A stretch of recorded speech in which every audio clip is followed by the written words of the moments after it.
Welcome or welcome back to the Designer Blueprint series. My name is Elizabeth and I've been designing crochet patterns for almost a decade. In the previous episode, we went over the difference between a tech editor and testers and the value each bring to your finished pattern. We also talked about how to work with testers and the different ways you can compensate them for their time. Today, we'll be focusing on photographing your project. When it comes to photographing your crochet patterns, whether you have a professional camera or just a simple smartphone, the requirements for capturing beautiful image that highlight your work are the same. Lighting and background. Natural light is your best friend, so always aim to photograph your crochet pieces near a window or outdoors in daylight. Avoid direct sunlight as it can create harsh shadows that may distract from your project. Next, consider the background. A simple, clean background ensures that your crochet piece stands out and isn't competing for attention with distractions behind it.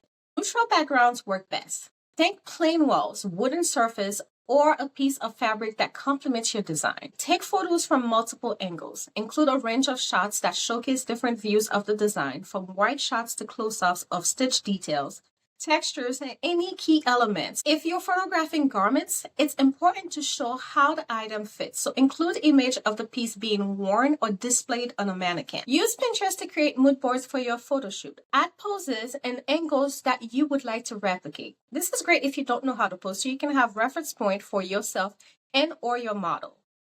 Think of how you would like to see the piece. Would you click on a pattern where it's just thrown on a mannequin or on the person? There is no care behind how it's displayed. If the answer is no, then don't do it for your own pattern. You don't have to be the subject of the photo. You can use mannequins as stated before or flat lays. Just make sure you show all the details of your pattern. Put it on there or style it as you would want to see it styled on your body, or if you were choosing this pattern.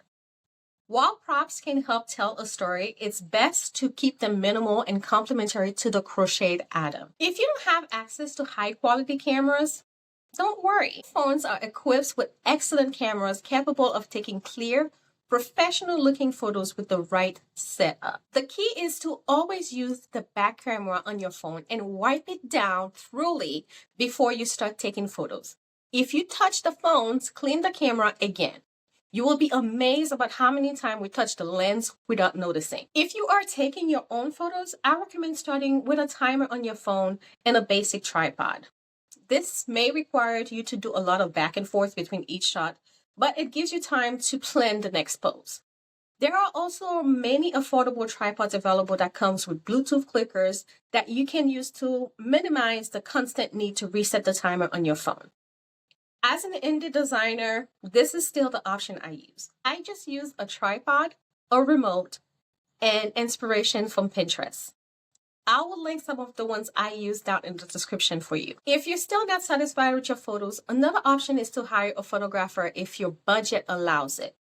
If you're on a budget, consider swapping skills with another creative, perhaps offering a handmade item in exchange for a photo shoot. You can also ask testers to provide high-quality images of their finished projects. Many crocheters have excellent photography skills and may be willing to share their images with you. Choosing the right platform to sell your crochet pattern. Once you've captured high-quality photos of your crochet design, the next step is to decide where to sell it.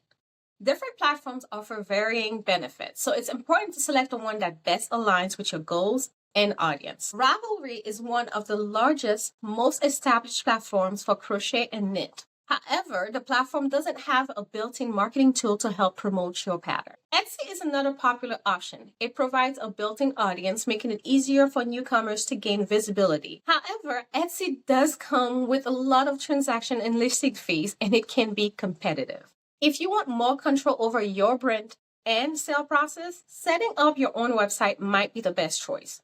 Platforms like Shopify, WooCommerce, or Paygift allow you to sell patterns directly from your site, avoiding third-party fees. The downside is that you'll need to put in more effort to drive traffic and maintain sales, which may require investing in marketing and SEO. Lovecraft is another platform focused on the crafting community with no listing fee.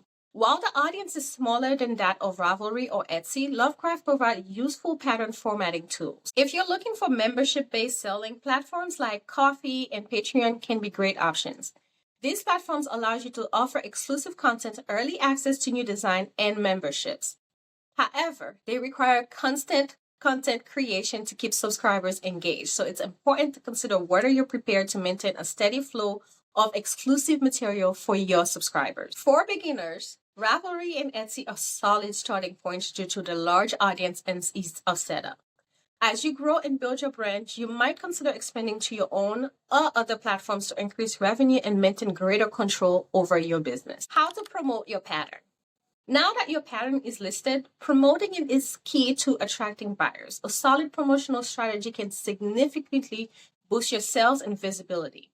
It is an ongoing process. Social media is one of the most effective ways to promote your crochet patterns. On Instagram, share images of your work, along with behind-the-scenes contents and work-in-progress shots. On Facebook, consider posting in crochet-related groups, creating an event for your crochet pattern release, and engaging with your audience via live Q&A sessions and discussions. TikTok and Instagram Reels are great for sharing short-form videos, which can capture attention quickly.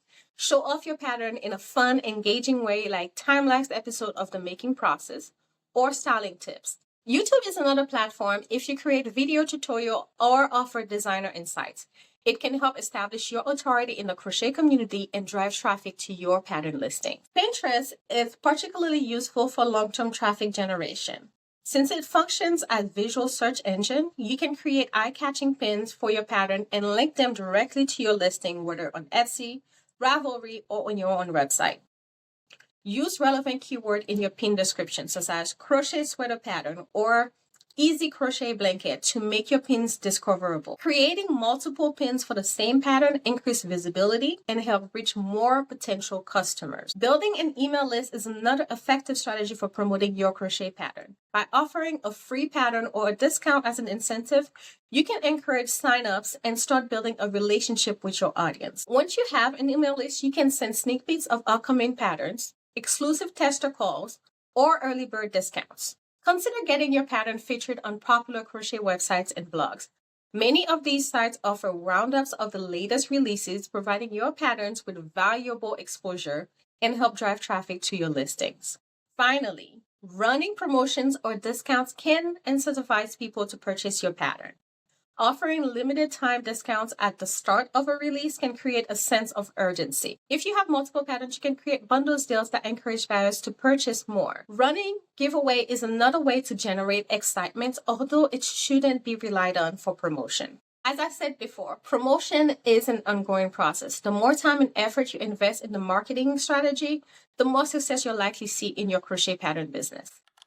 What is next? In the final episode of this series, we'll be diving into how to submit your crochet pattern to a magazine. We'll cover everything from finding the right publication, writing a strong proposal, meeting submission guidelines, and what to expect if your design gets accepted. If you ever wanted to see your work in a magazine, this episode will give you the tools to make it happen. See you next Wednesday.